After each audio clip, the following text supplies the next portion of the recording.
ꯄꯨꯝꯅꯃꯛꯄꯨ ꯑꯃꯨꯛꯀ ꯍꯟꯅ ꯇꯔꯥꯝꯅ ꯑꯣꯛꯆꯔꯤ ꯑꯃꯁꯨꯡ ꯊꯥꯒꯠꯄ ꯐꯣꯡꯗꯣꯛꯆꯔꯤ ꯑꯁꯤꯒꯨꯝꯂꯕ ꯌꯥꯝꯅ ꯀꯔꯤ ꯍꯥꯏꯅꯤ ꯃꯤꯑꯣꯏꯕ ꯈꯨꯟꯅꯥꯏ ꯍꯥꯏꯇꯥꯔꯦ ꯃꯤꯑꯣꯏꯕꯁꯤꯡ ꯑꯁꯤꯒꯤꯗꯃꯛꯇ ꯈ꯭ꯋꯥꯏꯗꯒꯤ ꯃꯔꯨꯑꯣꯏꯕ ꯑꯗꯨꯒꯨꯝꯂꯕ ꯅꯨꯃꯤꯠꯅꯤ ꯍꯥꯏꯇꯥꯔꯦ ꯃꯤꯑꯣꯏꯕꯅ ꯀꯩꯗꯧꯅꯨꯡꯗ ꯀꯥꯎꯊꯣꯛꯄ ꯌꯥꯗ꯭ꯔꯕ ꯃꯤ ꯈꯨꯗꯤꯡꯃꯛꯅ ꯀꯥꯎꯕ ꯁꯨꯡꯌꯥ ꯌꯥꯗ꯭ꯔꯕ ꯑꯗꯨꯒꯨꯝꯂꯕ ꯅꯨꯃꯤꯠꯅꯤ ꯍꯥꯏꯇꯥꯔꯦ ꯑꯁꯤꯗꯒꯤ ꯍꯦꯟꯅ ꯃꯔꯨꯑꯣꯏꯕ ꯅꯨꯃꯤꯠ ꯂꯩꯇ꯭ꯔꯦ ꯍꯥꯏꯕꯁꯤꯅꯤ ꯑꯗꯨꯅ ꯉꯁꯤꯒꯤ ꯑꯩꯈꯣꯏꯒꯤ ꯑꯄꯣ ꯑꯄꯧꯁꯤ ꯆꯠꯊꯗ꯭ꯔꯤꯉꯩꯗ ꯑꯩꯅ ꯃꯌꯥꯝꯗ ꯍꯥꯏꯖꯅꯤꯡꯕꯗꯨꯗꯤ ꯑꯩꯈꯣꯏ ꯌꯥꯔꯤꯉꯩꯗꯤ ꯑꯩꯈꯣꯏ ꯃꯣꯕꯥꯏꯜ ꯑꯩꯈꯣꯏꯒꯤ ꯁꯥꯏꯂꯦꯟ ꯃꯨꯠꯇ ꯊꯝꯕꯤꯌꯨ ꯉꯥꯛꯇꯪ ꯑꯩꯈꯣꯏ ꯃꯇꯝꯁꯨ ꯑꯩꯈꯣꯏ ꯂꯩꯁꯤꯜꯂꯛꯇ꯭ꯔꯦ ꯄꯥꯎꯁꯤ ꯂꯣꯏꯔꯒ ꯑꯩꯈꯣꯏ ꯑꯗꯨꯝ ꯄ꯭ꯔꯣꯒ꯭ꯔꯥꯝꯁꯨ ꯂꯣꯏꯁꯤꯜꯂꯒꯗꯕꯅꯤ ꯑꯗꯨꯗꯨꯅ ꯑꯩꯈꯣꯏ ꯏꯁꯣꯔꯒꯤ ꯋꯥꯍꯩꯁꯤꯗ ꯃꯤꯀꯨꯞ ꯈꯔꯇꯪ ꯑꯣꯏꯔꯁꯨ ꯑꯩꯈꯣꯏ ꯄꯨꯛꯅꯤꯡ ꯆꯪꯅ ꯑꯩꯈꯣꯏ ꯇꯥꯃꯤꯟꯅꯁꯤ ꯑꯗꯨꯅ ꯏꯆꯤꯟꯅꯥꯎꯁꯤ ꯑꯗꯨꯒꯨꯝꯂꯕ ꯌꯥꯝꯅ ꯑꯩꯅꯁꯨ ꯍꯧꯖꯤꯛꯇ ꯍꯥꯏꯈꯤꯕꯒꯨꯝꯅ ꯉꯁꯤ ꯍꯥꯏꯔꯤꯕ ꯅꯨꯃꯤꯠ ꯑꯁꯦ ꯃꯁꯤꯗꯒꯤ ꯍꯦꯟꯅ ꯃꯔꯨꯑꯣꯏꯕ ꯇꯥꯏꯕꯪꯄꯥꯟ ꯑꯁꯤꯗ ꯂꯩꯇꯦ ꯍꯥꯏꯕꯁꯤꯅꯤ ꯍꯥꯏꯔꯤꯕ ꯅꯨꯃꯤꯠ ꯑꯁꯤꯗ ꯖꯤꯁꯨ ꯈ꯭ꯔꯤꯁꯇꯅ ꯇꯥꯏꯕꯪꯄꯥꯟꯗ ꯂꯥꯛꯂꯝꯗꯕ ꯊꯣꯛꯄ ꯇꯥꯔꯒꯗꯤ ꯇꯁꯦꯡꯅ ꯃꯤꯑꯣꯏꯕꯒꯤ ꯄꯨꯟꯁꯤ ꯑꯁꯦ ꯇꯁꯦꯡꯅ ꯑꯔꯦꯝꯕꯅꯤ ꯍꯥꯏꯕꯁꯤꯅꯤ ꯑꯩꯈꯣꯏꯒꯤ ꯄꯥꯎ ꯁꯟꯗꯣꯛꯄꯗꯁꯨ ꯍꯥꯏ ꯅꯨꯃꯤꯠꯀꯤ ꯃꯈꯥꯗ ꯂꯩꯔꯤꯕ ꯈꯨꯗꯤꯡꯃꯛ ꯃꯤꯑꯣꯏꯕꯅ ꯇꯧꯔꯤꯕ ꯃꯤꯑꯣꯏꯕꯅ ꯆꯦꯜꯂꯤꯕ ꯆꯣꯡꯉꯤꯕ ꯃꯤꯑꯣꯏꯕꯅ ꯄꯩꯁꯤꯜꯂꯤꯕ ꯄꯨꯝꯅꯃꯛꯁꯦ ꯄꯨꯝꯅꯃꯛ ꯂꯣꯏꯅ ꯑꯔꯦꯝꯕ ꯉꯥꯛꯇꯅꯤ ꯍꯥꯏꯔꯤꯕ ꯖꯤꯁꯨꯅꯁꯨ ꯍꯥꯏꯕꯤꯔꯝꯕ ꯂꯩ ꯅꯈꯣꯏꯅ ꯇꯥꯏꯕꯪꯄꯥꯟꯁꯤꯃ ꯅꯈꯣꯏꯅ ꯐꯪꯖꯔꯒ ꯅꯈꯣꯏꯒꯤ ꯊꯋꯥꯏ ꯃꯥꯡꯕ ꯇꯥꯔꯒꯗꯤ ꯅꯈꯣꯏ ꯀꯔꯤ ꯇꯣꯡꯖꯕꯅꯣ ꯍꯥꯏꯕ ꯀꯔꯤꯝ ꯇꯣꯡꯖꯅꯤꯡꯉꯥꯏ ꯂꯩꯇꯦ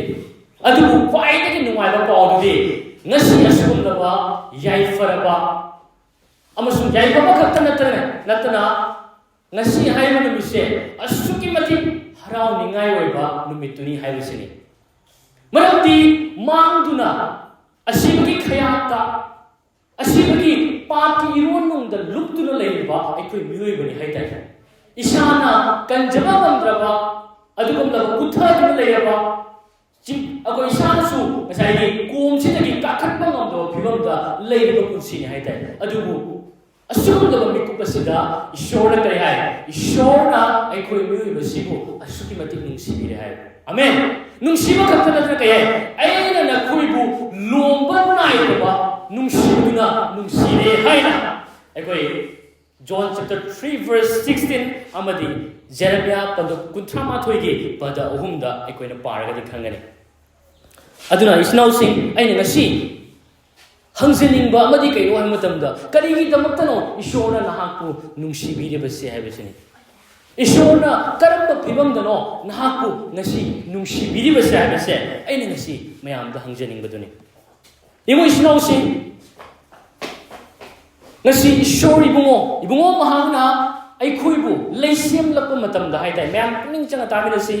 aikhuibu mapui ibungo na leisim bilakpa matamda karama mongda nang aibu simbiraki haiba matamda ishor magna kai hai yamna nungsibuga loilena mana yamna pamjana mana yamna nungsina ma masamak mana aikhuibu sembi hai ꯁꯦꯝꯕꯤꯕ ꯈꯛꯇ ꯅꯠꯇꯅ ꯑꯗꯨꯒꯨꯝꯂꯕ ꯌꯥꯝꯅ ꯐꯖꯔꯕ ꯂꯩꯀꯣꯜ ꯑꯃꯗ ꯑꯩꯈꯣꯏ ꯃꯤꯑꯣꯏꯕꯁꯦ ꯊꯝꯕꯤꯔꯝꯃꯤ ꯍꯥꯏ ꯑꯗꯨꯒꯤ ꯃꯇꯝ ꯑꯗꯨꯗ ꯏꯁꯣꯔꯅ ꯅꯈꯣꯏꯅ ꯂꯩꯔꯤꯕ ꯑꯗꯨꯒꯨꯝꯂꯕ ꯒꯥꯔꯗꯦꯟ ꯑꯁꯤꯗ ꯂꯩꯔꯤꯕ ꯐꯖꯕ ꯂꯩꯀꯣꯜ ꯑꯁꯤꯗ ꯀꯔꯤ ꯍꯥꯏꯅꯤ ꯎꯄꯥꯟ ꯋꯥꯄꯥꯜ ꯑꯗꯨꯒꯨꯝꯂꯕ ꯃꯍꯩ ꯃꯔꯣꯡ ꯀꯌꯥ ꯑꯃꯁꯨ ꯍꯧꯍꯟꯕꯤꯔꯝꯃꯦꯕ ꯑꯗꯨꯕꯨ ꯏꯁꯣꯔꯅ ꯃꯈꯣꯏꯗ ꯌꯥꯊꯪ ꯑꯃꯗꯤ ꯄꯤꯔꯝꯃꯤ ꯀꯔꯤꯅꯣ ꯍꯥꯏꯕ ꯃꯇꯝꯗ ꯎꯍꯩ ꯃꯌꯥꯝꯁꯤꯡꯁꯤꯗꯒꯤ ꯃꯌꯥꯝꯁꯤꯡ ꯑꯁꯤ ꯅꯈꯣꯏꯅ ꯆꯥꯕ ꯌꯥꯒꯅꯤ ꯑꯗꯨꯕꯨ ꯍꯥꯏꯔꯤꯕ ꯑꯐ ꯐꯠꯇ ꯈꯪꯅꯅꯕ ꯑꯗꯨꯒꯨꯝꯂꯕ ꯎꯍꯩ ꯑꯁꯤꯗꯤ ꯅꯈꯣꯏꯅ ꯆꯥꯒꯅꯨ ꯍꯥꯏꯕꯁꯦ ꯏꯁꯣꯔꯅ ꯃꯤꯑꯣꯏꯕꯗꯨꯗ ꯊꯤꯡꯂꯝꯃꯤ ꯍꯥꯏꯇꯥꯔꯦ ꯑꯗꯨꯕꯨ ꯃꯤꯑꯣꯏꯕꯗꯨꯅ ꯏꯁꯣꯔꯒꯤ ꯌꯥꯊꯪꯗꯣ ꯊꯨꯒꯥꯏꯗꯨꯅ ꯍꯥꯏꯔꯤꯕ ꯎꯍꯩꯗꯨ ꯆꯥꯈꯤ ꯆꯥꯕꯗꯒꯤꯗꯤ ꯃꯤꯑꯣꯏꯕꯗ ꯀꯔꯤ ꯍꯥꯏ ꯏꯁꯣꯔꯅ ꯉꯁꯥꯏ ꯀꯔꯤ ꯍꯥꯏ ꯆꯥꯒꯅꯨ ꯍꯥꯏꯕ ꯌꯥꯊꯪꯗꯣ ꯄꯤꯕ ꯈꯛꯇ ꯅꯠꯇꯅ ꯅꯈꯣꯏꯅ ꯆꯥꯔꯕꯗꯤ ꯁꯣꯏꯗꯅ ꯁꯤꯒꯅꯤ ꯍꯥꯏꯕꯗꯣ ꯍꯥꯏꯔꯝꯃꯦꯕ ꯑꯗꯨꯕꯨ ꯃꯤꯑꯣꯏꯕꯅ ꯏꯁꯣꯔꯒꯤ ꯌꯥꯊꯪꯗꯣ ꯊꯨꯒꯥꯏꯔꯕ ꯃꯇꯨꯡꯗ ꯎꯍꯩꯗꯨ ꯆꯥꯔꯨꯔꯦ ꯑꯃꯁꯨꯡ ꯆꯥꯕꯗꯒꯤ ꯑꯍꯥꯟꯕꯗ ꯃꯤꯑꯣꯏꯕꯗ ꯂꯥꯛꯏꯕ ꯏꯐꯦꯛꯁꯤꯗꯤ ꯀꯩꯅꯣ ꯃꯇꯝꯗ ꯊꯋꯥꯏꯗ ꯃꯤꯑꯣꯏꯕꯁꯤ ꯁꯤꯕ ꯂꯥꯛꯈ꯭ꯔꯦꯕ ꯊꯋꯥꯏꯗ ꯈꯛ ꯅꯠꯇꯅ ꯑꯃꯨꯛ ꯍꯛꯆꯥꯡꯗ ꯁꯤꯕꯁꯦ ꯇꯞꯅ ꯇꯞꯅ ꯂꯥꯛꯈ꯭ꯔꯦ ꯑꯗꯨꯅ ꯃꯤꯑꯣꯏꯕ ꯑꯣꯏꯅ ꯄꯣꯛꯈꯤꯕ ꯇꯥꯔꯒꯗꯤ नोंगत्रगा नोंगदी नंग सोयदना सीगनी कनानसु नंगी सना लुपा लंतुम नंगी एजुकेशन करी अमतना हाइबु सीबसिदगी नंगबु कनबदि ngamlaroi haibasini isnausi adugumlaba yamna sathiba tamthiraba paabase ngasi aikoi gi thakta ta khrebasini aduna aikoi ishona tahaningo nate ishona paamnate adugu ta khre adugo aina sige point ani khang ena thamjaningi karma point no haiba matamda ahanba point adudi ishona karigi damakta afapata khangnaba uheido thambiramano haibasini isnausi karigi damakta afapata khangnaba adugumba uheido karigi damakta ishona sebiramano thambiramano maramdi isnausi ishona mamakta pamjana mamak mana yamna nungsibaga loinana simbikiba ikoise magi mafamda mamu khurumba mamu thagatpa mana tawbiki miyam sing asibu ikai khumna upado prabhuna pami ishore ko pamne adubu siga ai hajini mududi thamoi dagi ai ko free will pi ba siga loinana ishore kai khumna bado ishore pami robot kumna ko se kasai gi ishore hai ba du chatpa du maina ngasi ishore ko sembi debo ngasi ai ko miui bana ayo ko ꯑꯩꯈꯣꯏ ꯂꯦꯞꯅꯤꯡꯉꯒ ꯂꯦꯞꯄꯤ ꯐꯝꯅꯤꯡꯉꯒ ꯐꯝꯃꯤ ꯆꯠꯅꯤꯡꯉꯒ ꯆꯠꯂꯤ ꯇꯧꯅꯤꯡꯕꯗꯣ ꯑꯩꯈꯣꯏꯅ ꯉꯁꯤ ꯇꯧꯋꯦꯕ gel ꯃꯅꯨꯡꯗ ꯂꯩꯕ ꯃꯤ ꯑꯃꯒ ꯑꯩꯈꯣꯏ ꯉꯁꯤ ꯃꯥꯟꯅꯗꯦꯕ ꯑꯗꯨꯒꯨꯝꯅ ꯉꯁꯤ ꯑꯩꯈꯣꯏꯁꯦ ꯏꯁꯣꯔꯅ ꯐ꯭ꯔꯤ ꯋꯤꯜ ꯄꯤꯕ ꯑꯩꯈꯣꯏꯅꯁꯨ ꯏꯁꯣꯔꯁꯦ ꯊꯃꯣꯏꯗꯒꯤ ꯄꯥꯝꯖꯅ ꯊꯃꯣꯏꯗꯒꯤ ꯃꯥꯕꯨ ꯈꯨꯔꯨꯝꯕ ꯊꯥꯒꯠꯄ ꯇꯧꯅꯅꯕꯒꯤꯗꯃꯛꯇ ꯑꯗꯨꯅ ꯑꯅꯤꯁꯨꯕ ꯄꯣꯏꯟ ꯑꯃꯅ ꯀꯩꯅꯣ ꯍꯥꯏꯕ ꯃꯇꯝꯗ ꯏꯁꯣꯔꯅ ꯉꯁꯤ माना तौबीकी थबक्तो खंगा एक्नोलेज तौरकांदा अखोइना माबु थागतपा माना तो माबु इकाय खुमनबसे केनी अखोइना मदुदा चॉइस तौबगी महुता अखोइसे ईश्वरी याथंगदो अखोइना सि थुगाई खेबो इस्नाउसे अदुना याथंग अदु थुगाई रुदगी इस्नाउसे ngasi मियुइबगी मथक्ता थोखैदबा थोगनिदबा थोबोक या थोकरे ngasi अखोइगी थक्ता कयाइनी asi ana kaya thorotuna paapna aikoi thakta ningthoina pale ngasi di amen ningthoina aikoi thakta pale ngasi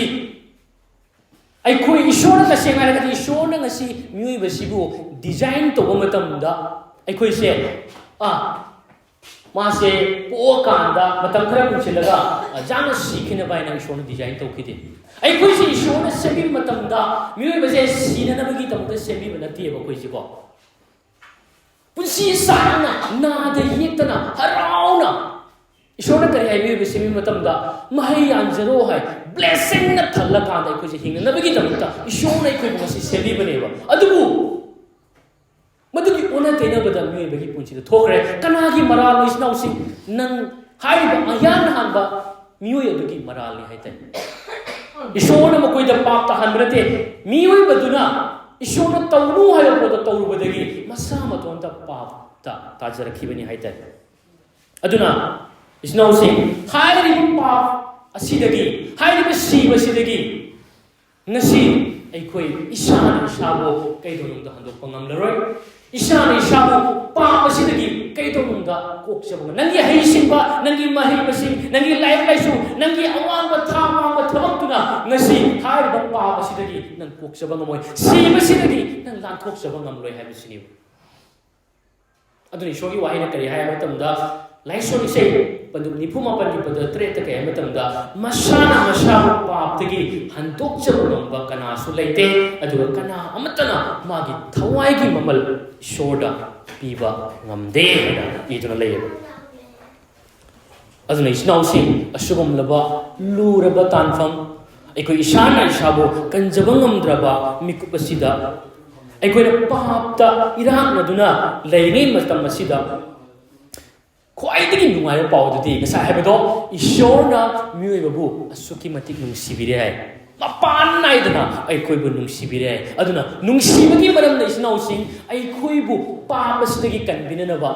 ꯃꯥꯒꯤ ꯑꯃꯈꯛꯇ ꯉꯥꯏꯔꯕ ꯃꯆꯥꯅꯤꯄꯥꯗꯣ ꯉꯁꯤ ꯑꯩꯈꯣꯏꯒꯤꯗꯃꯛꯇ ꯊꯥꯕꯤꯔꯛꯂꯦ ꯍꯥꯏꯕꯁꯤꯅꯤ Amen. Hallelujah. Yamna nungai ba paw ni ai koi bu kanbina na ba ma gi amakhat ta ngai ba machani pa do nasi ai koi irakta thabi rakle nasi ai koi sermon asida aina point ahum ga thamjai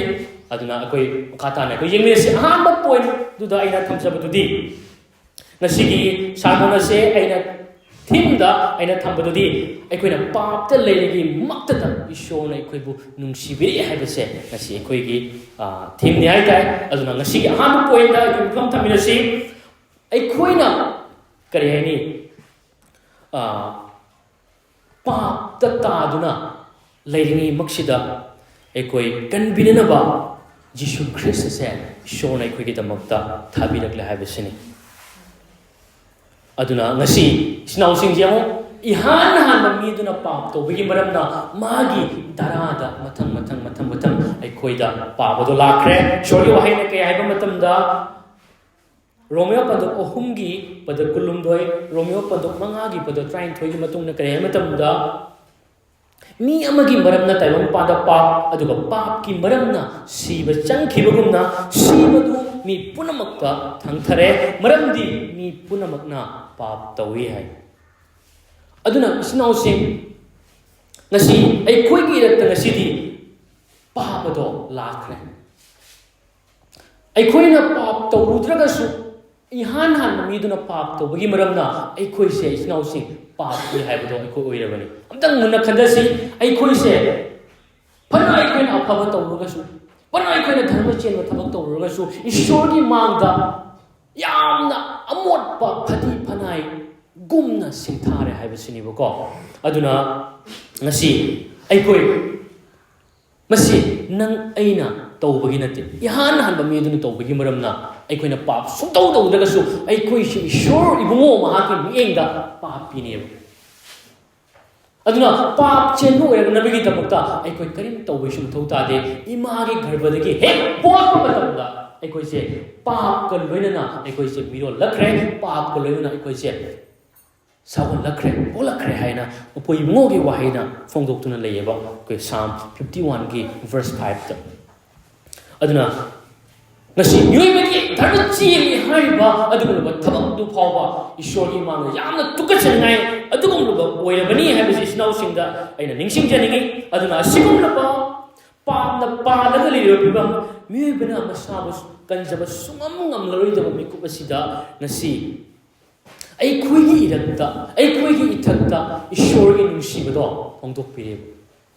ko isnau sing ai khoi gi irakta ishor gi nungsiba phongdok pire adugi maramna magi amakhatta ngai machani pa do tayong pa na thabirakuna ngasi pokhan bire habasi sargaduna karmaina hai khe ko kamna jemina si sumaina hai sargadun aduna ai khoi Jesus Christ pokko gi matang da karmaina hai khe matam da sumaina hai luk panduk anigi pada tara trama thoida sumana hai shargadun aduna makoida hai ki ganu maramdi yengu aina nakhoida mi punamaki oigataba yamna harau bagi adugum laba apugo paw puragli maramdi ngasi David ki saharda nakhoigi dama kanbiba mapu pokle hai ibungo mahakti Christani hai hallelujah ngasi ai khoigi dama snausi kanbiba mapu do pokle ai koi bu kan binana ba asali lam do ishor ai koi bu ngasi nungsibire aduga ngasi ai koi bu kan binana ba Jesus Christ do ai koi gi rakta pokre Jesus hai bagi arthadi kan bi ma puai bani Jesus hai bagi arthadi aran khubam hai bani snowsing aduna Jesus Christ do ngasi ai koi gi rakta lakre hai basini ani shmo point ai na thamjani madudi ngasi Jesus na ngasi ishorgi waila thangado apung phana akoi thunghanduna cross atuda ai khoi gi pap ki mamal se mapung phana pi khre haibase bible na kai hamatam da mi punamak pap sele aduga ishorgi matik manga lagi shothare yemo ishorgi matik manga lagi shothare haibadi ai khoi mi banati afaba achumba tawningi ishorgi aning maduga chaningi ishorgi apamba lambi du chaningi chin thening de mi phuna ning de ni sa chaning de oida manganing de huran chudi tawning de achumba tawningi mi gi mating tawning mayam afaba tawning ba taraga su ꯑꯩꯈꯣꯏ ꯄꯥꯄꯤ ꯑꯣꯏꯕꯒꯤ ꯃꯔꯝꯅ ꯏꯁꯣꯔꯒꯤ ꯃꯇꯤꯛ ꯃꯉꯥꯜꯗꯨꯗꯒꯤ ꯑꯩꯈꯣꯏ ꯁꯣꯊꯔꯦ ꯑꯩꯈꯣꯏꯅ ꯊꯥꯡꯉꯣꯏꯗꯕ ꯈꯣꯡꯊꯥꯡꯗꯣ ꯑꯗꯨꯝ ꯊꯥꯡꯂꯦ ꯑꯩꯅ ꯑꯆꯨꯝꯕ ꯇꯧꯅꯤꯡꯉꯒꯁꯨ ꯑꯩꯈꯣꯏꯗ ꯑꯆꯨꯝꯕ ꯇꯧꯕꯒꯤ ꯄꯥꯡꯒꯜꯗꯣ ꯂꯩꯇ꯭ꯔꯦ ꯍꯥꯏꯕꯁꯤꯅꯤ ꯄꯥꯞꯅ ꯃꯔꯝ ꯑꯣꯏꯔꯒ ꯄꯥꯞꯅ ꯑꯣꯏꯅ ꯀꯟꯇ꯭ꯔꯣꯜ ꯇꯧꯔꯦꯕ ꯅꯪ ꯑꯩꯁꯦ ꯑꯩꯅ ꯆꯠꯅꯤꯡꯕ ꯂꯝꯕꯤꯗꯨꯗ ꯆꯠꯄ ꯉꯝꯗ꯭ꯔꯦꯕ ꯑꯩꯅ ꯐꯠꯇꯕ ꯉꯥꯡꯅꯤꯡꯗ꯭ꯔꯁꯨ ꯑꯩꯅ ꯆꯤꯟ ꯊꯤꯅꯤꯡꯗ꯭ꯔꯁꯨ ꯑꯗꯨꯝ ꯊꯤ ꯑꯩꯅ ꯖ꯭ꯋꯥꯔ ꯁꯥꯟꯅꯅꯤꯡꯗ꯭ꯔꯁꯨ ꯑꯗꯨꯝ ꯁꯥꯟꯅꯩ ꯑꯩꯅ ꯃꯤ ꯐꯨꯅꯅꯤꯡꯗ꯭ꯔꯁꯨ ꯑꯗꯨꯝ ꯐꯨꯅꯩ ꯑꯁꯨꯝꯕ ꯀꯌꯥ ꯑꯃ ꯉꯁꯥꯏꯒꯤ ꯑꯩꯈꯣꯏꯗ ꯊꯣꯛꯏꯁꯦ ꯄꯥꯞꯁꯤꯅ ꯀꯟꯇ꯭ꯔꯣꯜ ꯇꯧꯔꯦꯕ ꯅꯪ ꯑꯩꯁꯦ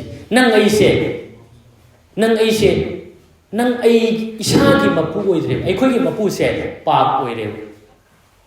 ꯌꯦꯡꯀꯣ ꯏꯆꯤꯟ ꯏꯅꯥꯎꯁꯤꯡ ꯑꯩꯈꯣꯏꯁꯦ ꯏꯁꯥꯅ ꯃꯄꯨ ꯑꯣꯏꯖꯗ꯭ꯔꯦꯕ ꯑꯩꯁꯦ ꯑꯩꯒꯤ ꯅꯠꯇꯕꯒꯨꯝꯂꯦꯕ ꯄꯥꯞꯅ ꯃꯄꯨ ꯑꯣꯏꯈ꯭ꯔꯦꯕ ꯑꯩꯈꯣꯏꯁꯦ ꯑꯗꯨꯅ ꯑꯩꯈꯣꯏꯒꯤ ꯏꯊꯛꯇ ꯉꯁꯤ ꯑꯩꯈꯣꯏꯅ ꯇꯧꯅꯤꯡꯕ ꯑꯐꯕꯁꯤꯡꯗꯣ ꯑꯩꯈꯣꯏ ꯇꯧꯕ ꯉꯝꯗ꯭ꯔꯦ ꯍꯥꯏꯕꯁꯤꯅꯤ ꯑꯗꯨꯅ ꯑꯁꯤꯒꯨꯝꯂꯕ ꯃꯇꯝ ꯑꯁꯤꯗ ꯀꯔꯤ ꯍꯥꯏ ꯃꯇꯝꯗ ꯏꯁꯣꯔꯒꯤ ꯋꯥꯍꯩꯅ ꯍꯥꯏꯕ ꯑꯃ ꯂꯩ ꯏꯁꯣꯔꯒꯤ ꯕꯣꯔ ꯑꯁꯦ ꯐꯪꯅꯅꯕꯒꯤꯗꯃꯛꯇ ꯏꯁꯣꯔꯒꯤ ꯑꯔꯥꯟ ꯈꯨꯕꯝ ꯂꯣꯝꯅꯥꯏꯗꯕ ꯄꯨꯟꯁꯤꯗꯣ ꯐꯪꯅꯅꯕꯒꯤꯗꯃꯛꯇ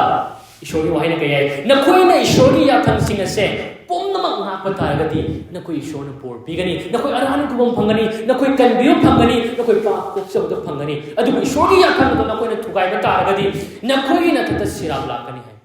ꯑꯗꯨꯒꯤ ꯃꯔꯝꯅꯅꯤ ꯏꯆꯤꯟꯅꯥꯎꯁꯤꯡ ꯏꯍꯥꯟ ꯍꯥꯟꯅ ꯃꯤꯑꯣꯏꯕꯗꯨꯅ ꯄꯥꯞ ꯇꯧꯕꯒꯤ ꯃꯔꯝꯅ ꯑꯀꯤꯕ ꯂꯥꯛꯈ꯭ꯔꯦ ꯑꯅꯥꯕ ꯂꯥꯛꯈ꯭ꯔꯦ ꯑꯁꯤꯕ ꯂꯥꯛꯈ꯭ꯔꯦ ꯑꯗꯨꯅ ꯉꯁꯤ ꯏꯁꯣꯔꯒꯤ ꯌꯥꯊꯪ ꯏꯟꯕ ꯉꯝꯗꯕ ꯑꯩꯈꯣꯏ ꯈꯨꯗꯤꯡꯃꯛꯀꯤ ꯃꯊꯛꯇ ꯑꯗꯨꯒꯨꯝꯂꯕ ꯉꯁꯤ ꯇꯥꯏꯕꯪꯄꯥꯟ ꯑꯁꯤꯗ ꯑꯅꯥ ꯑꯌꯦꯛ ꯃꯌꯥꯝꯅ ꯐꯠꯇꯕ ꯌꯦꯡꯊꯤꯅꯕ ꯃꯌꯥꯝꯁꯤꯡꯁꯤꯅ ngasi ꯄꯥꯜꯂꯤꯁꯤ ꯀꯔꯤꯒꯤꯅꯣ ꯍꯥꯏꯕ ꯃꯇꯝꯗ ꯑꯗꯨꯒꯨꯝꯂꯕ ngasi ꯑꯩꯈꯣꯏꯗ ꯄꯥꯞ ꯑꯗꯨꯅ ꯃꯔꯝ ꯑꯣꯏꯔꯒ ꯏꯁꯣꯔꯒꯤ ꯑꯅꯤꯡꯕꯗꯣ ꯂꯩꯇꯕꯒꯤ ꯃꯔꯝꯅ ꯑꯅꯤꯡꯕꯗꯣ ꯆꯠꯄ ꯉꯝꯗꯕꯒꯤ ꯃꯔꯝꯅ ꯑꯩꯈꯣꯏꯗ ngasi ꯊꯣꯛꯏꯕꯅꯤ ꯄꯨꯝꯅꯃꯛꯁꯦ ꯊꯣꯛꯂꯤꯕ ꯃꯌꯥꯝꯁꯤ ꯏꯁꯣꯔꯒꯤ ꯑꯅꯤꯡꯕꯗꯣ ꯇꯧꯕ ꯉꯝꯗꯕꯗꯒꯤ ꯊꯣꯛꯂꯤꯕꯅꯤ ꯉꯝꯁꯨ ꯉꯝꯃꯣꯏ ꯑꯩꯈꯣꯏ ꯄꯨꯟꯁꯤꯗ ꯏꯁꯣꯔꯒꯤ ꯑꯅꯤꯡꯕ ꯑꯄꯥꯝꯕꯗꯨꯗ ꯆꯥꯝꯃꯗ ꯆꯥꯝꯃ ꯍꯤꯡꯕ ꯀꯩꯗꯧꯕꯗ ꯉꯝꯂꯣꯏ ꯑꯗꯨꯕꯨ ꯈ꯭ꯋꯥꯏꯗꯒꯤ ꯂꯨꯔꯤꯕꯗꯤ ꯏꯁꯣꯔꯒꯤ ꯌꯥꯊꯪꯁꯤꯡꯁꯦ ꯅꯪ ꯉꯥꯛꯀꯦ ꯅꯪ ꯄꯥꯞ ꯀꯣꯛꯆꯕ ꯄꯨꯟꯁꯤ ꯐꯪꯖꯒꯦ ꯊꯋꯥꯏꯅ ꯑꯔꯥꯟ ꯈꯨꯕꯝ ꯐꯪꯒꯦ ꯅꯪꯅ ꯂꯣꯝꯕ ꯅꯥꯏꯗꯕ ꯄꯨꯟꯁꯤꯗꯣ ꯐꯪꯒꯦ ꯄꯨꯟꯁꯤꯁꯤꯗ ꯍꯤꯡꯂꯤꯉꯩꯗꯒꯤ ꯍꯧꯅ ꯃꯥꯏ ꯄꯥꯛꯄ ꯄꯨꯟꯁꯤ ꯅꯤꯡꯈꯥ ꯇꯝꯕ ꯄꯨꯟꯁꯤ ꯑꯅꯥ ꯑꯌꯦꯛꯇꯒꯤ ꯅꯤꯡꯈꯥ ꯇꯝꯕ ꯄꯨꯟꯁꯤ ꯅꯪꯅ ꯐꯪꯒꯦ ꯍꯥꯏꯕ ꯇꯥꯔꯒꯗꯤ ꯏꯁꯣꯔꯒꯤ ꯌꯥꯊꯪ ꯄꯨꯝꯅꯃꯛ ꯉꯥꯛꯄ ꯃꯊꯧ ꯇꯥꯏ ꯏꯁꯣꯔꯒꯤ ꯁ꯭ꯇꯦꯟꯗꯔꯗꯀꯤ ꯃꯇꯨꯡ ꯏꯟꯅ ꯌꯥꯊꯪ ꯑꯃꯈꯛ ꯉꯥꯛꯑꯒ ꯌꯥꯔꯣꯏ ꯌꯥꯊꯪ ꯆꯥꯝꯃꯗ 99% ꯉꯥ ꯐꯥꯎꯕꯗ ꯅꯪ ꯏꯁꯣꯔꯒꯤ ꯕꯣꯔ ꯐꯪꯕ ꯌꯥꯔꯣꯏ ꯁꯤꯅꯤ ꯈ꯭ꯋꯥꯏꯗꯒꯤ ꯂꯨꯔꯤꯁꯤ ꯅꯪꯅ ngasi ꯑꯩꯈꯣꯏ ꯃꯤꯑꯣꯏꯕꯅ ngasi ꯏꯁꯣꯔ ꯅꯤꯡꯕ ꯃꯇꯝꯗ ꯏꯁꯣꯔ ꯐꯪꯅꯅꯕꯒꯤꯗꯃꯛꯇ ꯑꯩꯅ ꯑꯐꯕ ꯈꯔ ꯇꯧꯔꯒ ꯌꯥꯔꯣꯏ ꯏꯁꯣꯔꯒꯤ ꯑꯅꯤꯡꯕꯗꯣ ꯆꯞ ꯆꯨꯝꯅ ꯄꯥꯞ ꯁꯨꯡꯇꯧ ꯇꯧꯗꯕ ꯃꯊꯧ ꯇꯥꯏ ꯑꯗꯨꯕꯨ ꯃꯤꯑꯣꯏꯕꯗꯗꯤ ꯃꯗꯨ ꯀꯩꯗꯧꯅꯨꯡꯗ ꯑꯣꯏꯊꯣꯛꯇꯦ ꯑꯗꯨꯒꯤ ꯃꯔꯝꯅ ꯍꯥꯏꯔꯤꯕ ꯖꯥꯀꯣꯕ ꯍꯥꯏꯕ ꯕꯥꯏꯕꯜꯒꯤ ꯁꯔꯨꯛ ꯑꯃꯗ ꯀꯩ ꯍꯥꯏꯕ ꯃꯇꯝꯗ ꯃꯤꯑꯣꯏꯕꯅ ꯏꯁꯣꯔꯒꯤ ꯑꯅꯤꯡꯕꯗꯣ ꯌꯥꯊꯪ ꯄꯨꯝꯅꯃꯛ ꯉꯥꯛꯄ ꯇꯥꯔꯒꯁꯨ ꯑꯃꯈꯛꯇꯪ ꯂꯥꯟꯕ ꯇꯥꯔꯒꯗꯤ ꯄꯨꯝꯅꯃꯛ ꯂꯥꯟꯕ ꯑꯣꯏꯔꯛꯄꯅꯤ ꯍꯥꯏ ꯑꯗꯨꯅ ꯑꯩꯈꯣꯏ ꯀꯔꯤ ꯍꯥꯏꯅꯤ ꯑꯩꯈꯣꯏꯅ ꯑꯦꯛꯖꯥꯝ ꯑꯃ ꯊꯥꯕ ꯃꯇꯝꯗ ꯑꯦꯛꯖꯥꯝꯄꯜ ꯑꯣꯏꯅ ꯍꯧꯖꯤꯛ ꯃꯥꯔꯛ 30 ꯐꯪꯉꯒ 39 ꯐꯪꯉꯒ ꯄꯥꯁ ꯇꯧꯏ ꯑꯗꯣ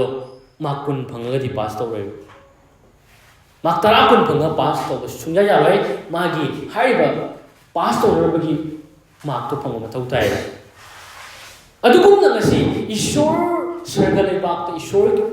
ꯏꯁꯣꯔ ꯐꯪꯖꯅꯕꯒꯤꯗꯃꯛꯇ ꯏꯁꯣꯔꯒꯤ ꯕ꯭ꯂꯦꯁꯤꯡꯁꯤꯡꯗꯣ ꯅꯪ ꯐꯪꯅꯕꯒꯤꯗꯃꯛꯇ ꯄꯥꯞ ꯀꯣꯛꯆꯕ ꯄꯨꯟꯁꯤ ꯐꯪꯅꯕꯒꯤꯗꯃꯛꯇ ꯌꯥꯊꯪ ꯑꯃꯈꯛ ꯑꯐꯕ ꯈꯔ ꯇꯧꯔꯒ ꯌꯥꯔꯣꯏ ꯅꯪ ꯇꯧꯒꯦꯗꯤ ꯌꯥꯊꯪ ꯄꯨꯝꯅꯃꯛ ꯉꯥꯛꯄ ꯇꯥꯏ ꯅꯠꯇ꯭ꯔꯒꯗꯤ ꯅꯪ ꯃꯥꯏꯊꯤꯒꯅꯤ ꯅꯪ ꯀꯩꯗꯧꯅꯨꯡꯗ ꯀꯔꯤ ꯍꯥꯏ ꯉꯁꯥꯏꯒꯤꯗꯣ ꯄꯥꯞꯀꯤ ꯃꯔꯝꯗ ꯊꯋꯥꯏꯗ ꯁꯤꯕ ꯑꯃꯁꯨꯡ ꯍꯛꯆꯥꯡꯗ ꯁꯤꯕꯗꯣ ꯅꯪꯒꯤ ꯄꯨꯟꯁꯤꯗ ꯑꯗꯨꯅ ꯄꯥꯜꯂꯒ ꯑꯗꯨꯝ ꯂꯩꯒꯅꯦꯕ ꯑꯗꯨꯅ ꯑꯩꯅ ꯏꯆꯤꯟꯅꯥꯎꯁꯤꯡ ꯍꯥꯏꯖꯅꯤꯡꯕꯗꯨꯗꯤ ꯈ꯭ꯋꯥꯏꯗꯒꯤ ꯅꯨꯡꯉꯥꯏꯕ ꯄꯥꯎ ꯑꯗꯨꯗꯤ ꯀꯔꯤꯅꯣ ꯍꯥꯏꯕ ꯃꯇꯝꯗ ꯃꯤꯑꯣꯏꯕꯅ ꯏꯁꯣꯔꯒꯤ ꯌꯥꯊꯪꯁꯦ ꯍꯟꯖꯤꯟ ꯏꯁꯣꯔꯒꯤ ꯌꯥꯊꯪ ꯊꯨꯒꯥꯏꯅ ꯏꯁꯣꯔꯒꯤ ꯃꯥꯌꯣꯛꯇ ꯂꯩꯔꯤꯉꯩ ꯏꯁꯣꯔꯅ ꯄꯥꯝꯗꯕ ꯊꯕꯛꯇꯣ ꯇꯧꯅ ꯂꯩꯔꯤꯉꯩ ꯃꯛꯁꯤꯗ ꯖꯤꯁꯨ ꯃꯁꯥꯃꯛꯅ ngasi ꯅꯪ ꯑꯩꯅ ꯉꯝꯃꯣꯏꯗꯕ ꯏꯁꯣꯔꯒꯤ ꯋꯥꯌꯦꯜ ꯌꯥꯊꯪ ꯑꯗꯣ ꯀ꯭ꯔꯣꯁꯇ ꯊꯨꯡꯍꯟꯈ꯭ꯔꯦ ꯍꯥꯏꯕꯁꯤꯅꯤ ꯑꯩꯈꯣꯏꯅ ꯉꯝꯗꯕ ꯏꯁꯣꯔꯒꯤ ꯋꯥꯌꯦꯜ ꯃꯈꯩꯗꯣ ꯑꯩꯈꯣꯏꯅ ꯆꯠꯄ ꯉꯝꯗ꯭ꯔꯕ ꯏꯟꯕ ꯉꯝꯗ꯭ꯔꯕ ꯌꯥꯊꯪ ꯄꯨꯝꯅꯃꯛꯇꯣ ꯅꯪ ꯑꯩꯒꯤ ꯃꯍꯨꯠꯃꯛ ꯑꯣꯏꯅ ꯖꯤꯁꯨꯅ ꯀ꯭ꯔꯣꯁꯇ ꯁꯤꯕ ꯐꯥꯎꯕꯁꯦ ꯃꯥꯅ ngasi ꯑꯩꯈꯣꯏꯒꯤ ꯃꯍꯨꯠꯇ ꯏꯟꯈ꯭ꯔꯦ ꯍꯥꯏꯕꯁꯤꯅꯤ ꯑꯗꯨꯒꯤ ꯃꯔꯝꯅ ngasi ꯃꯥꯅ ꯃꯄꯨꯡ ꯐꯥꯅ ꯍꯥꯏꯕ ꯏꯟꯈꯤꯕ adu khakta natana mana cross ta kare matamda ai khoi gi pam sigi mamal lado ai khoi ai wala ra sigi ta phangada ba ishwar gi asawa ai khoi na phangada ba adu gum da chaira pap ki atoman oi asibagi tanti do ngasi Jesu gi mathakta ngasi nang ai gi mahut nang ai na phangada ba tanti do Jesu gi mathakta pu khrai bisini nang ai gi pap ki mamal lo Jesu na cross na mapung phana pi khrai bisini ai khoi bu Jesu gi I du gi mapana ai khoi se hai ba pa ba du gi anto khrai ba ngasi ni amen aduna ngasi asugi mati kham thena ibungo mahangna ngasi ai khoi na khanggadaba awaba makhaido mana khangkhre amasung asugi mati aigo isnau sing tang puni changa tamina si Calvary cross atuda asugi mati pap sungjau yau daba pap amata taukhidaba pap amata leitaba ibungo do asugi mati tam thiga mongda ihing nai saw makai otpi gi phubi gi ibungo mak man khidi hari asugi mati tam thiga mongda Jesus Christ do isnau sing pap amata yau daba ishori masani pa do nang agi daba cross ta shibata ki cross ta yan bata ki nang agi daba ma ai khoi na phanggadaba pa ki sera to man magi mathak ta ki ai aduna Jesu na sibi do icham cham na sibi na te are mana te nang ai gini nang na phangmam thopani ai na phangmam thopani ngasi Jesu na phangri do ma matik sa de ma di pap sung yaw yaw de pap sung to ti pap na kana na tawi ai khoi na adugo sibi na kana na si Jesu na si is now sing show de nong si bible se aduna show na ngasi asuk matik magi nungsiba machani pagi punsi Jesu asama na cross ta ai khoina hari ba shori yathan shori apha puni shori yathan in mangam da bagi ai khoina phangada ba chera khuje ma pa adum lo wail za thangi sira adu dagi hai wail za thangi sira adu dagi ai khoibu ibungo ma handok pi khra hai amen ai khoi bu handok pi re adu khakta natana laina lai thum khudi mak ta gi soi khoi bu handok pi re mamal pi duna nang ai bu Jesu hi pi duna lai bi khre hai bisni amen hallelujah om so poida ina thamjabadu di ngasi khwaidagi nungai ba pawdudi Jesu na cross ta masama ki punsi pibi da kanda ngasi ai khoi da pibi ba punsi si kaino hai ba tamda om so poida ina thamjani mududi thasba khattana pa punama kokchaduna dharma chenbagi khudolado lemna ngasi di phangjagani hai bisin amen hallelujah adu is now saying ngasi ai khoi Jesu Christ bo thasba matamda ngasi di ai khoi gi ayol aralsi ngasi phawba dai khoina tawrakhiba pap langjekhiba amasu shoriya tan hitoptuna ngakpa ngamdriba mayam singsi adum lo pap singado amugana ishona ningsing birare hairiba masidagi hen mai pa kaino nangi pap to ishona ningsing ra hairi nangi pap to ishona kawthok lagani hairiba hallelujah aduni shori wahina kare hai aikoina Hebrew Bible ki Hebrew chapter 8 ki verse 12 ta kaya matamda marati aina makhoi ki dharma chendaba du ngak pigani makhoi ki pa amasung makhoi ki ain thausa da bagi thalosing do amukhana singare hallelujah aikoi ki ayona ala do Jesu na matam punama ki oina cross lo thokre cross to bukre cross ki mapana aikoi se pa amukhana ibungo mahangana ningsing ro hairibo amen matam khara layraga ningsingani haibana te nangna khudi thiraba matamda nangna swerapa matamda hey nangi da nangonda amuk dandi pigani nangi paap to man singthagani haibana tibo adubu kari haiba matamda ngasi shoni wahina haise kay matamda nangi paap to amuk hana matam punamaki oina ningsingaro ya ishori wahina kay hai I tabi ba yaudna paap ko pifam leiti hai aduna snow sing Mui pap chen ba mui bagi ita bira kanda nangai mui shona pap ko pi banate hameng amasung san ki igi mapana ko pi banate masidi snow sing Jesu maki aseng ba pap suyaw yaw ba pap mata lai ba atu ko Jesu ki yana mamal yam ba I adu gi mapana ni ne nangai ba ko pi bas nang ay mo kopiri base Jesu gi i aduna ne aduna Jesu gi i aduna karamba matam phaw ba ikoi mo kopi ha matam da ikoi se kay hameng amasung sangi igi mapana natana mahak masamaki igi mapana ikoi gi damat lomba naidana handopi badu phanglabada aseng mafam aduda matam punamak ki oina amuktang jangle maramdi kanna pot ama katpagi mapana sengtok khraba sing mahana matam punamak ki oina mapung phabu oile amen hallelujah ngasi sona ngasi kay matam da ay koi se kay matam da Jesu gi edu gi maram na ay koi ngasi ishor ka tanna khraba pap ki maram na tanna khraba mari pap ki maram na ishor gi bor phang mai na ba phibang ma do ngasi Jesu gi edu lo thokre Jesu gi edu na ishor ga koi ga amat to oire ishor se koi baba ko ba yare ishor ga koi ining tam na prabhu ai na ko jaba yare baba ai na ko jaba yare ishor gi bor do ngasi di ay koi gi tam to oire hai dai hai gi do mahai yan na bagi tamok ta ikoi sebi kyuni hai do adugi yamna fruitful oiba adugi punsi do blessing na thalaga do punsi do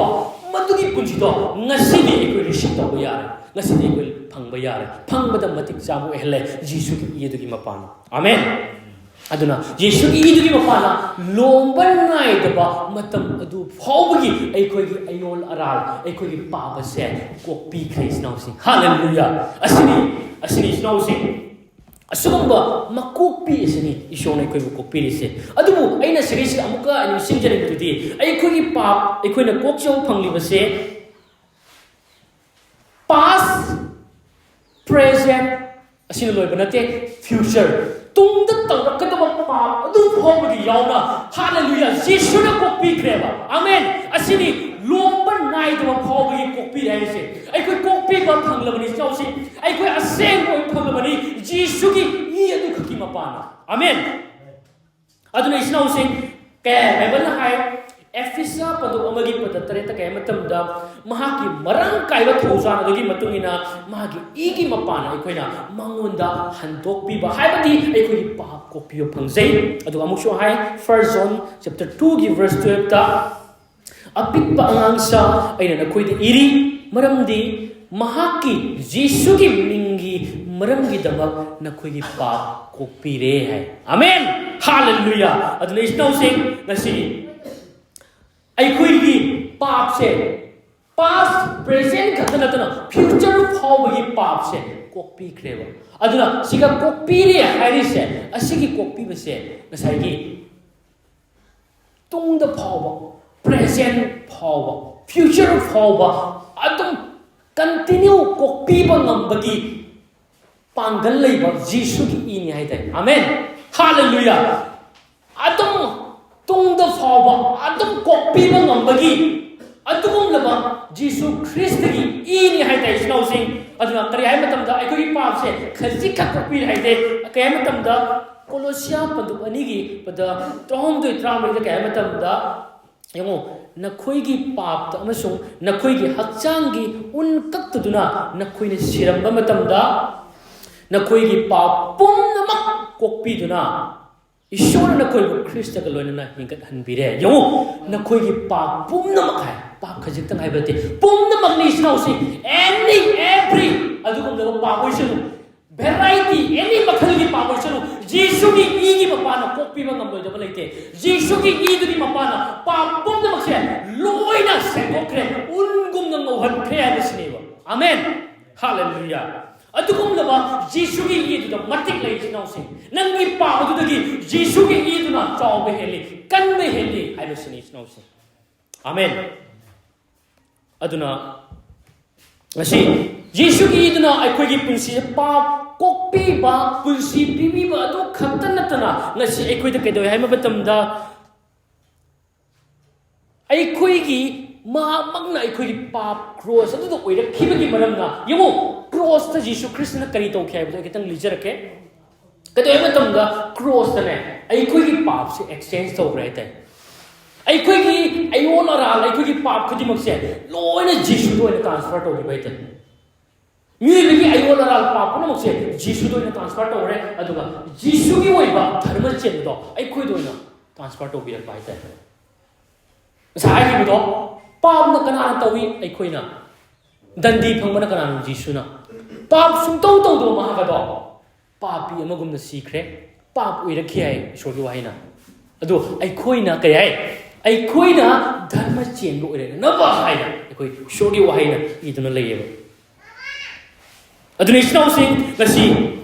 ꯑꯩꯈꯣꯏ ꯖꯤꯁꯨꯒꯤ ꯃꯊꯛꯇ ꯑꯩꯈꯣꯏꯒꯤ ꯑꯌꯣꯟ ꯑꯔꯥꯜ ꯄꯨꯝꯅꯃꯛ ꯊꯣꯡꯒꯠꯈꯤꯕꯒꯤ ꯃꯔꯝꯅ ꯉꯁꯤ ꯖꯤꯁꯨꯗ ꯊꯥꯖꯕ ꯑꯩꯈꯣꯏ ꯈꯨꯗꯤꯡꯃꯛꯀꯤ ꯄꯨꯟꯁꯤꯗ ꯙꯔꯃ ꯆꯦꯟꯕ ꯄꯥꯞ ꯀꯣꯛꯄꯤꯕ ꯐꯪꯈ꯭ꯔꯕ ꯃꯤꯁꯛ ꯑꯃꯗ ꯙꯔꯃ ꯆꯦꯟꯕꯒꯤ ꯈꯨꯗꯣꯜ ꯑꯗꯣ ꯑꯩꯈꯣꯏꯗ ꯉꯁꯤ ꯄꯤꯅꯕꯤꯔꯦꯕ ꯑꯃꯦꯟ ꯑꯁꯤꯒꯤ ꯙꯔꯃ ꯆꯦꯟꯕ ꯑꯁꯤꯒꯤ ꯈꯨꯗꯣꯜꯁꯦ ꯑꯩꯈꯣꯏꯅ ꯂꯧꯁꯤꯟꯖꯕ ꯑꯩꯈꯣꯏꯅ ꯐꯪꯖꯕ ꯅꯠꯇ꯭ꯔꯒꯗꯤ ꯀꯩꯗꯧꯅꯨꯡꯗ ꯏꯁꯣꯔꯒꯤ ꯕꯣꯔ ꯑꯃꯠꯇ ꯏꯟꯖꯣꯏ ꯇꯧꯕ ꯌꯥꯔꯣꯏ ꯀꯩꯗꯧꯅꯨꯡꯗ ꯑꯩꯈꯣꯏ ꯉꯁꯤ ꯏꯁꯣꯔꯒꯤ ꯑꯔꯥꯟꯐꯝ ꯑꯗꯣ ꯐꯪꯕ ꯌꯥꯔꯣꯏ ꯍꯥꯏꯕꯁꯤꯅꯤꯕ ꯑꯗꯨꯅ ꯉꯁꯤ ꯈ꯭ꯋꯥꯏꯗꯒꯤ ꯅꯨꯡꯉꯥꯏꯕꯗꯨꯗꯤ ꯊꯥꯖꯕ ꯈꯛꯀꯤ ꯃꯄꯥꯟꯅ ꯑꯩꯈꯣꯏꯒꯤ ꯄꯥꯞꯁꯦ ꯑꯃꯨꯛ hana ꯏꯁꯣꯔꯅ ꯅꯤꯡꯁꯤꯡꯕꯤꯗ꯭ꯔꯦ ꯑꯃꯨꯛ hana ꯁꯤꯡꯊꯥꯅꯕꯤꯗ꯭ꯔꯦ ꯃꯇꯝ ꯄꯨꯝꯅꯃꯛꯀꯤ ꯑꯣꯏꯅ ꯍꯟꯗꯣꯛꯄ ꯌꯥꯔꯣꯏꯗꯕ ꯃꯑꯣꯡꯗ ꯉꯁꯤ ꯑꯩꯈꯣꯏꯁꯦ ꯑꯁꯦꯡꯕ ꯑꯣꯏꯍꯟꯕꯤꯔꯦ ꯙꯔꯃ ꯆꯦꯟꯕ ꯑꯣꯏꯍꯟꯕꯤꯔꯦ ꯑꯗꯨꯅ ꯑꯩꯈꯣꯏꯒꯤ ꯑꯐꯕ ꯊꯕꯛꯅ ꯑꯩꯈꯣꯏꯒꯤ ꯑꯆꯨꯝꯕꯅ ꯑꯩꯈꯣꯏꯒꯤ ꯍꯥꯏꯕ ꯏꯟꯕꯅ ꯑꯩꯈꯣꯏ ꯀꯩꯗꯧꯅꯨꯡꯗ ꯍꯥꯏꯔꯤꯕ ꯙꯔꯃ ꯆꯦꯟꯕꯒꯤ ꯈꯨꯗꯣꯜ ꯑꯁꯦ ꯑꯩꯈꯣꯏ ꯐꯪꯕ ꯌꯥꯔꯣꯏ ꯃꯁꯤꯗꯤ ꯁꯨꯞꯅꯇꯒꯤ ꯖꯤꯁꯨꯒꯤ ꯏ ꯑꯗꯨꯒꯤ ꯃꯄꯥꯟꯅ ꯉꯁꯤ ꯖꯤꯁꯨꯅ ꯀ꯭ꯔꯣꯁꯇ ꯇꯧꯕꯤꯈꯤꯕ ꯊꯕꯛ ꯑꯗꯨꯒꯤ ꯃꯄꯥꯟꯅ ꯑꯩꯈꯣꯏꯅ ꯐꯪꯒꯗꯧꯔꯤꯕ ꯈꯨꯗꯣꯜ ꯙꯔꯃ ꯆꯦꯟꯕꯗꯨꯅꯦꯕ ꯑꯃꯦꯟ ꯑꯗꯨꯅ ꯏꯆꯤꯟꯅꯥꯎꯁꯤꯡ ꯑꯩꯈꯣꯏ ꯅꯤꯡꯁꯤꯡꯃꯤꯟꯅꯁꯤ ꯑꯩꯈꯣꯏ ꯏꯁꯥꯅ ꯏꯁꯥꯕꯨ ꯄꯥꯞ ꯑꯁꯤꯗꯒꯤ ꯀꯩꯗꯧꯅꯨꯡꯗ ꯍꯟꯗꯣꯛꯆꯕ ꯉꯝꯂꯣꯏ ꯑꯩꯈꯣꯏ ꯃꯤ ꯑꯃꯒꯤ ꯃꯔꯝꯅ ꯑꯩꯈꯣꯏ ꯈꯨꯗꯤꯡꯃꯛꯁꯦ ꯄꯥꯞꯀꯤ ꯙꯔꯥꯗ ꯂꯥꯛꯈ꯭ꯔꯕꯅꯤ ꯑꯗꯨꯅ ꯏꯆꯤꯟꯅꯥꯎꯁꯤꯡ ꯑꯩꯈꯣꯏ ꯑꯁꯤꯕꯨ ꯀꯟꯕꯤꯅꯕ ꯏꯁꯣꯔꯒꯤ ꯅꯨꯡꯁꯤꯕꯗꯒꯤ ꯃꯄꯥꯟꯅ ꯖꯤꯁꯨ ꯈ꯭ꯔꯤꯁꯇ ꯑꯩꯈꯣꯏ ꯏꯔꯛꯇ ꯊꯥꯕꯤꯔꯛꯂꯦ ꯖꯤꯁꯨ ꯅꯠꯇꯅ ꯑꯩꯈꯣꯏꯕꯨ ꯀꯅꯥꯅꯁꯨ ꯀꯟꯕꯤꯕ ꯉꯝꯂꯣꯏ ꯍꯥꯏꯕꯁꯤꯅꯤ ꯀꯩꯒꯤꯅꯣ ꯍꯥꯏꯕ ꯃꯇꯝꯗ ꯖꯤꯁꯨ ꯈ꯭ꯔꯤꯁꯇꯅ ꯂꯥꯛꯑꯒ ꯀꯩꯗꯧꯏ ꯍꯥꯏꯕ ꯃꯇꯝꯗ ꯉꯁꯤ ꯅꯪ ꯑꯩꯅ ꯍꯥꯏꯕ ꯏꯟꯕ ꯉꯝꯗꯕ ꯅꯪ ꯑꯩꯅ ꯏꯁꯣꯔ ꯌꯥꯊꯪ ꯍꯟꯖꯟꯅ ꯊꯨꯒꯥꯏꯕꯗꯣ nang aigi mahut pa koina Jesu na cross ta aikoina ngamdabado mano na ngakpikre mano oina isogi wailsing ado fulfill tawkhre basini ba aduna ngasidi Jesu thajaba khuding makta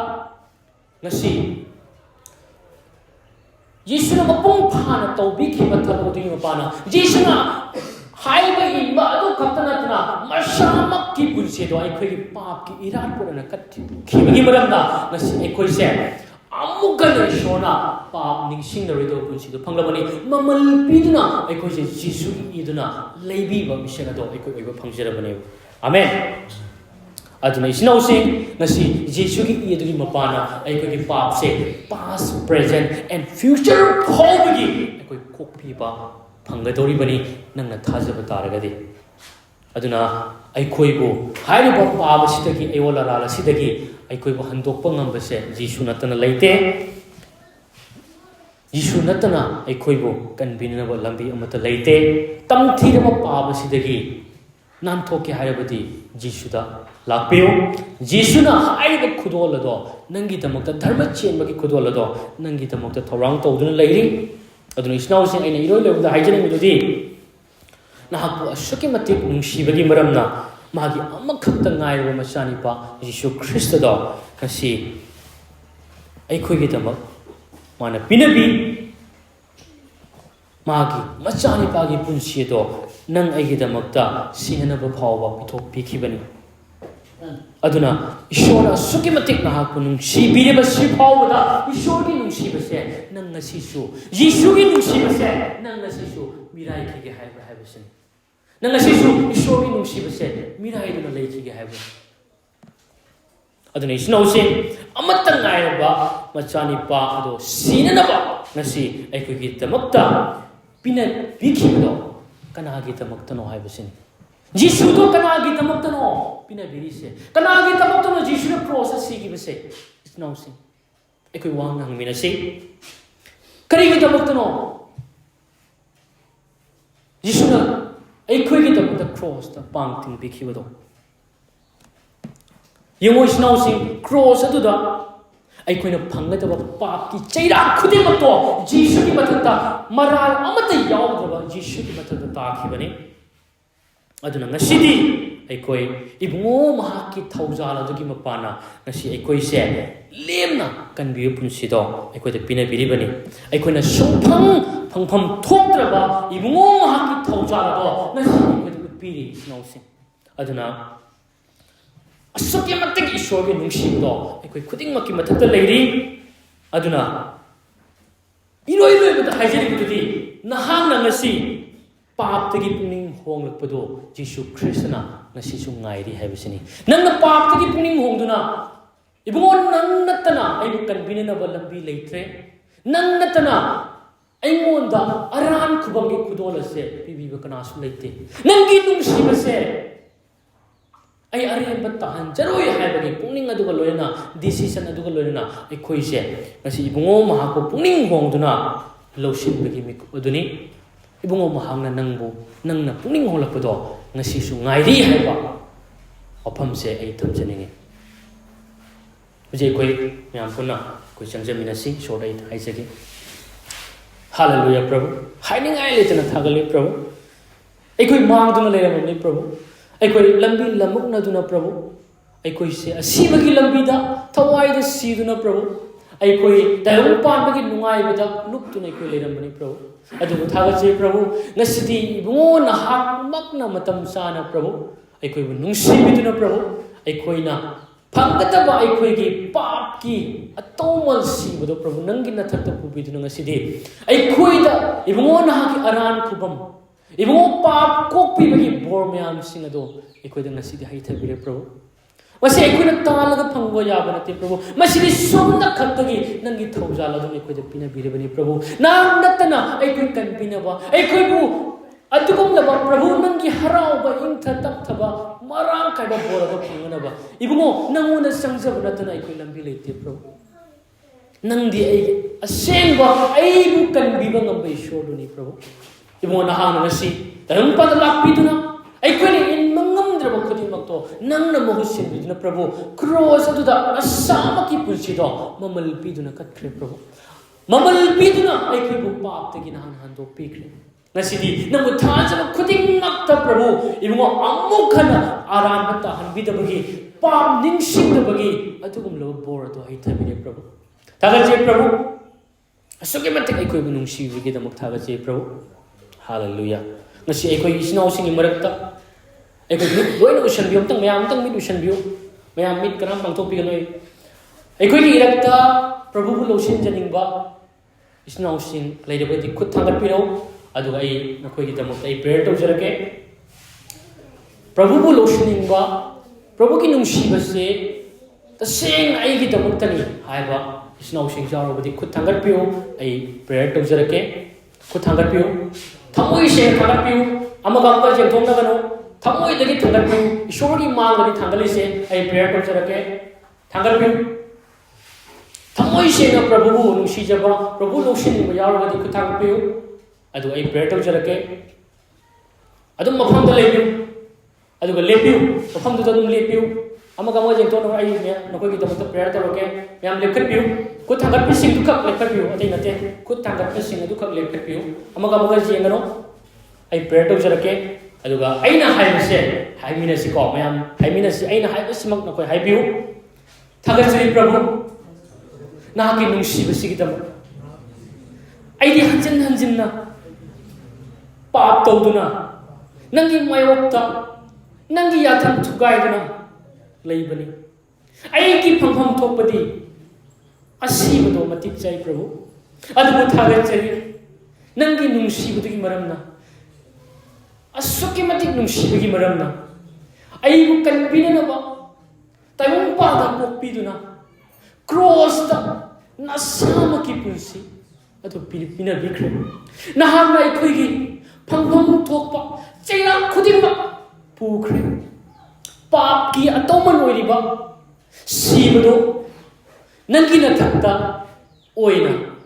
haithakre ngasidi nangna aikoi husibi bagi maramna ai ngasidi prabhu pap kokchabado phangjare nangbu ai thajai prabhu nang natana ai bu kanbinana ba lambi amata leite akoi haimina si prabhu nahakpu ai gi thamoina kanbibam pu oina lausinjari nahakti aigi kanbibam pu ni nahakna cross ta sibiduna amuk mongphamdagi humni suba numitta hingat pikhi haibase ai thajai nahakpu aigi chin thokna thamoidagi kanbibam pu ni haina ai thajare aigi thamoida nahangna ngasidagi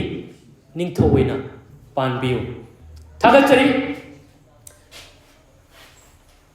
Prabhu nahakpu haingai le thagachari Prabhu ngasi sinau sing ngasi Prabhu nahakpu makhoi thamoidagi ngasi lausinjaba punsi do ibungo pap kokpi bagi nungai bado makhoi ngasi receive tawjare makhoi icham chamba minatre makhoi nahakna thau bibiraba nahaki iduna khandoklaba misang we hinbire makhoi se ibungo nahaki thaujala ba makhoi dai thabire makhoi se ngasi dharma che no misaba do oire makhoi ayola ran pumnamak nahang lau thokre se thaji Prabhu makhoi se inau no ba mako inau no ba punsi do Prabhu nahang makhoi se pina bire ngasi Prabhu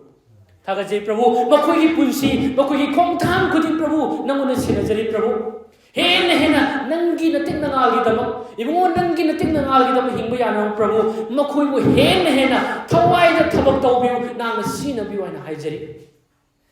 thagajai Prabhu ngasi asum laba khwai gi acha matam ibungo mangduna leiriba singa Prabhu thawai da kan biu phangbagi miku Prabhu nahang na pinabire ibungo nahang na chana haidokraba wahi singa se Prabhu nahang na borgi masak ohenbire masigi damak thagachai Prabhu makhoi gi thamoi da thabak tawbire aran khumamado ngasidi thunghanbire masigi damak thagachai Prabhu hallelujah thagachai Prabhu ngasigi aikoi wapo si aremada nahang tahanbidabagi damak thagachabaga loina khudima Yesu Christ gi mingda haijabani amen yam kamtaminasi